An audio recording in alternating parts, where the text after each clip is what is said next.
नमस्कार, SBT news में आपका स्वागत है और पेश है 21 अप्रैल बुधवार शाम 5:15 बजे राजस्थान की बड़ी खबरें। कोरोना की दूसरी लहर से राजस्थान में मचे हड़कंप के बाद अब एक बार फिर से 6 लाख कर्मचारियों की वेतन कटौती की सिगबुगाहट। गहलोत सरकार एक बार फिर कर्मचारियों के वेतन में कटौती कर सकती है। कर्मचारियों के साथ साथ मुख्यमंत्री और विधायकों के वेतन में भी कटौती के दायरे में रखा जाएगा। सूत्रों की माने तो वित्त विभाग ने इसकी तैयारियां पूरी कर ली है। जन अनुशासन पखवाड़े व कर्फ्यू के बीच आज रामनवमी के दिन मर्यादा पुरुषोत्तम श्री राम जन्मोत्सव मनाया जा रहा है। श्रद्धालु भगवान राम में हनुमान की आराधना में लीन हैं। कोरोना महामारी के कारण जिले के प्रमुख मंदिर बंद हैं, इसलिए श्रद्धालु मंदिर जाने के बजाय घर में ही पूजा अर्चना कर रहे हैं। मंदिर में पुजारी ही पूजन हवन करा रहे हैं। दौसा जिले में मेहंदीपुर बालाजी स्थित सीताराम मंदिर रामनवमी का प्रमुख केंद्र माना जाता है और यहाँ भी सन्नाटा पसरा हुआ है। राजस्थान में कोरोना संकट के बीच ऑक्सीजन की कमी भी हो रही है। ऑक्सीजन की डिमांड बढ़ने से मुश्किल आ रही है। जयपुर के अकेले RUSH में रोजाना 960 ऑक्सीजन सिलेंडर की खपत है, जबकि पूरे जयपुर की बात करें तो यहाँ रोजाना 2000 ऑक्सीजन सिलेंडर की जरूरत पड़ रही है। अलवर और भरतपुर में ऑक्सीजन सिलेंडर की भारी कमी है और दोनों जिलों के CMHO RMSCL को इसे लेकर पत्र लिख चुके हैं।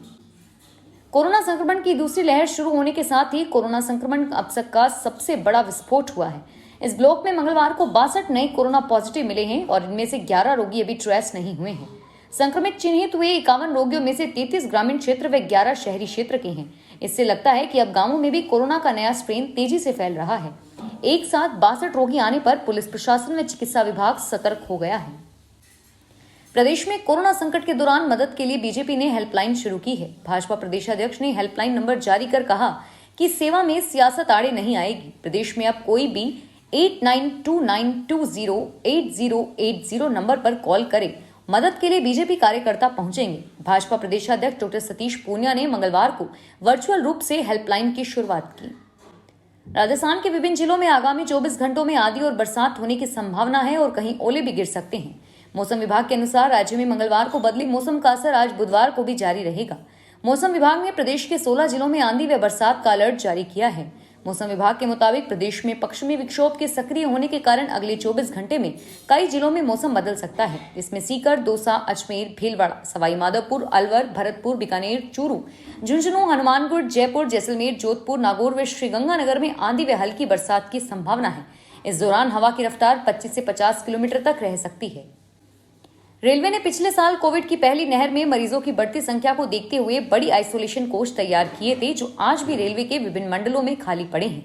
राज्य में बढ़ते मरीजों की संख्या को देखते हुए सरकार इन आइसोलेशन कोच का उपयोग इन कोविड मरीजों के लिए कर सकती है जो कम लक्षण वाले हैं और ऑक्सीजन सपोर्ट की आवश्यकता नहीं है। उत्तर पश्चिमी रेलवे के अधिकारियों ने बताया कि पिछले साल जयपुर, जोधपुर, अजमेर और बीकानेर मंडल में करीब 250 कोच तैयार करवाए थे, लेकिन बाद में इन आइसोलेशन कोच का उपयोग नहीं होने पर ये यूं ही खाली पड़े रहे। इनमें से वर्तमान समय में 203 कोच उपलब्ध हैं। प्रदेश में जारी मिनी लॉकडाउन से ई मित्र कियोस्क को अलग रखा गया है। प्रदेश भर के सभी शहरों और गांवों में ई मित्र कियोस्क पहले की तरह ही अपना कामकाज जारी रखेंगे।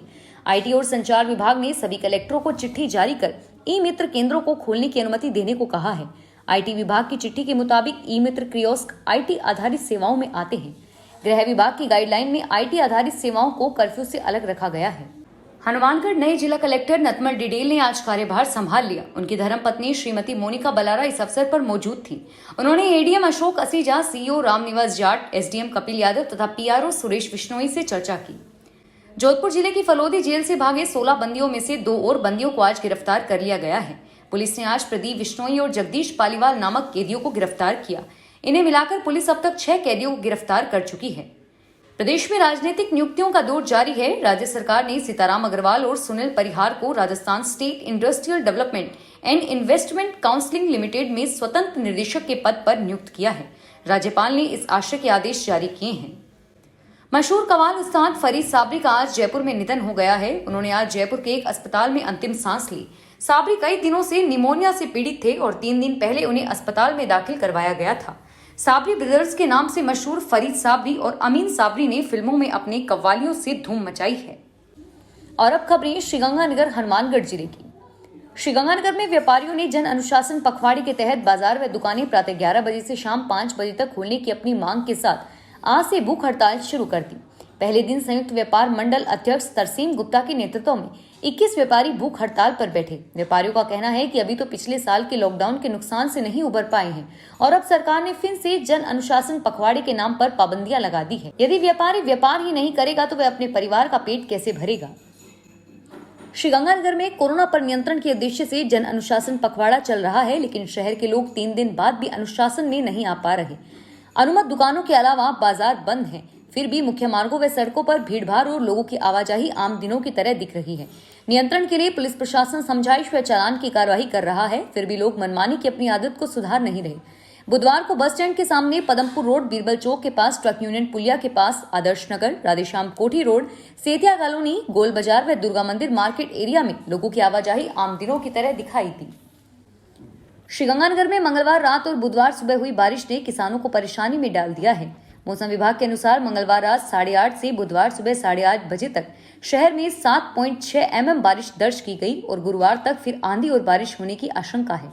इस बारिश से फायदा कम और नुकसान ज्यादा हुआ है। बीकानेर जिले के कई भागों में हुई ओलावृष्टि ने जनजीवन प्रभावित कर दिया है। बारिश से बुधवार को खेतों में फसल कटाई और तूड़ी बनाने का काम ठप हो गया और वहीं गेहूं का भूसा भीग जाने से तूड़ी बनाने में भी दिक्कत होगी और वहीं धान मंडियों में खुले में पड़ी फसलें भीग गई और जो तिरपाल से ढकी थी उस पर बचाव हो गया। कोरोना संक्रमित मरीजों की जान बचाने के लिए ऑक्सीजन की कमी आने पर जिला प्रशासन हरकत में आ गया है। जिला प्रशासन के आदेश पर ड्रग कंट्रोलर अधिकारी श्वेता छाबड़ा व जिला उद्योग केंद्र के अधिकारी रतन सिंह ने शहर के 4 थोक विक्रेताओं के यहां निरीक्षण किया। चारों दुकानों पर मिले 67 ऑक्सीजन सिलेंडर को प्रशासन ने अपने कब्जे में ले लिया। डीसीओ श्वेता छाबड़ा ने बताया कि थोक विक्रेताओं के कुछ सिलेंडर अस्पतालों में थे और वहां से मंगवा लिए गए हैं। श्रीगंगानगर में कोरोना संक्रमण की रोकथाम के लिए सरकार की ओर से घोषित जन अनुशासन पखवाड़े के तहत गाइडलाइन की पालना करवाने के लिए पुलिस प्रशासन ने फ्लैग मार्च निकाला। यह फ्लैग मार्च शहर के चारों थानों क्षेत्र में निकाला गया। फ्लैग मार्च में पुलिस, आरएसी, होमगार्ड, क्यूआरटी सहित अन्य सुरक्षा बल शामिल थे। गौरतलब है कि जन अनुशासन पखवाड़े की कहीं भी पालना नजर नहीं आ रही है और ऐसे में पुलिस अब सख्ती से पेश आएगी। श्रीगंगानगर जिले में मंगलवार को 28 और कोरोना पॉजिटिव मिलने के बाद एक्टिव केस 749 हो गए हैं और वहीं कोरोना सैंपल लेने व वैक्सीनेशन का काम भी लगातार चल रहा है।